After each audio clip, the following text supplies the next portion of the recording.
What's up, everyone? Big Dan here, and today CD Projekt Red announced that they are officially working on the next game in the Witcher franchise.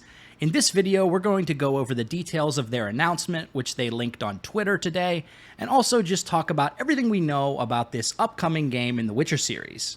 If you're new here, consider subscribing if you want to see videos on RPGs like The Witcher, Mass Effect, etc. Without further ado, let's dive into this announcement. So the announcement itself is pretty short. I'm just going to go over some sections of it and then talk about the potential ramifications of the details that we found in this new announcement. We're happy to announce that the next installment in the Witcher series of video games is currently in development, kicking off a new saga for the franchise. This is an exciting moment as we're moving from Red Engine to Unreal Engine 5, beginning a multi-year strategic partnership with Epic Games. It covers not only licensing, but technical development of Unreal Engine 5, as well as potential future versions of Unreal Engine where relevant. We'll closely collaborate with Epic Games developers, with the primary goal being to help tailor the engine for open world experiences. So I think it's really interesting that they're going to be very closely working with Epic Games on this, particularly in development of Unreal Engine 5. Now, I do wonder if this sort of business partnership will extend beyond simple engine development and also affect things like the PC release of the game.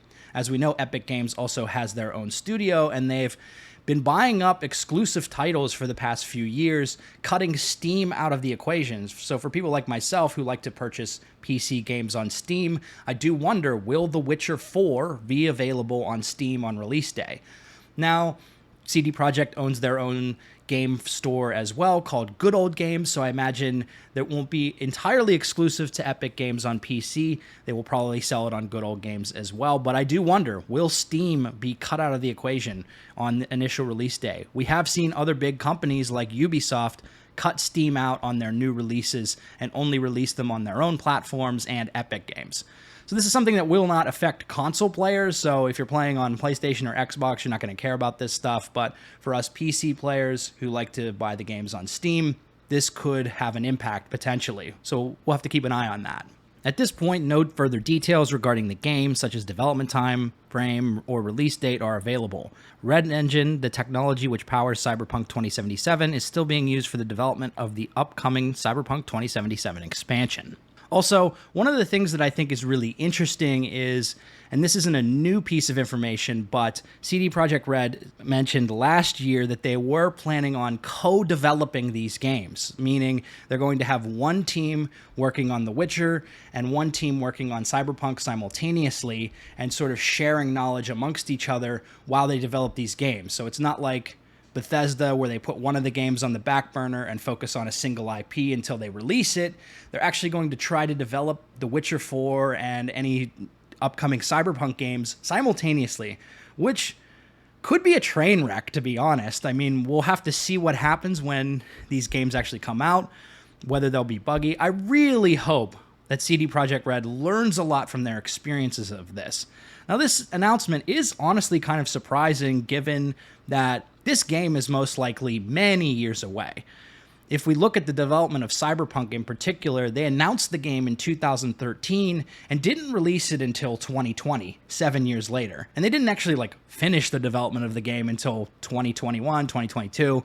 If we're taking that as an example, the next Witcher game might be 6 or 7 years away. We have no idea at this point. So honestly, this announcement doesn't give us a whole lot of details other than they're officially working on the game, and we know what engine they're going to be using for it, which is Unreal Engine 5, instead of the engine that they used for Cyberpunk and The Witcher 3, which I think is really interesting. Ultimately, in terms of story details, obviously we don't know very much. The image that they posted on Twitter and on the website shows a medallion of the School of the Cat, so I imagine that that's going to be the focus of the game, whereas in the original trilogy, it was the School of the Wolf and Geralt of Rivia. Now, we pretty much know that Geralt's story has ended. They pretty much told us in the past that the Blood and Wine DLC of The Witcher 3 was the endpoint of Geralt's story, and so any future game is going to focus on a new protagonist.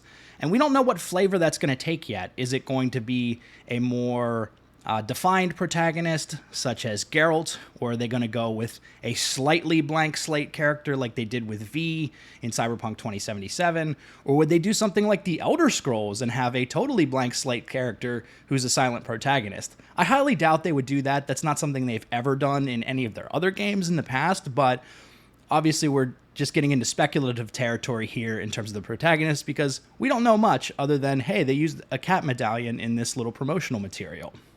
So again, we'll just keep an eye out on what details we learn about this new Witcher game in the future. I don't think we're going to see any gameplay or anything for many, many years. And I really hope that CD Projekt Red learned their lesson from the promotions that they did on Cyberpunk 2077. Having a multi-year promotional period with tons of different gameplay trailers and hype and everything was just exhausting from a consumer standpoint, and it built things up to unrealistic expectations for the fan base. People thought that Cyberpunk 2077 was going to be like God's gift to gaming and like a totally groundbreaking title, and it turned out to be an unfinished, buggy mess that also disappointed in a lot of areas when it comes to choice and consequence and story. I do think the game was really pretty good overall if you could get it to run. The story was interesting, the world was really fun to explore, but it definitely didn't deliver on the expectations that people had given all of the hype that had gone on in the lead up to release. So I really hope CD Projekt Red learns from that and kind of stays a little bit quiet about this Witcher game while they're working on it, only coming to us with more promotional materials when they have actual gameplay to show us. Now, also, another thing to keep in mind, when we do see gameplay for this game, try to read between the lines on it, because when they showed us gameplay for Cyberpunk 2077, they were only showing the PC versions, and reviewers who got review codes were only getting the PC version, which kind of hid the fact that the PlayStation 4 and Xbox One versions of this game were in a much worse state and were basically unplayable. So again, we don't have a lot of details out of this announcement, but it is exciting to know that CD Projekt Red is continuing the Witcher franchise. It's one of my favorite video game franchises out there, and for the love of God, I hope that they don't release a buggy mess this time and that it's actually really good. So there you have it. Everything we know about The Witcher 4 so far, which is admittedly not a whole lot. If you like this video, be sure to subscribe to Big Dan Gaming for more Mass Effect and RPG videos. Also, shout out to all the channel members for supporting my content. Until next time, this has been Big Dan. I should go.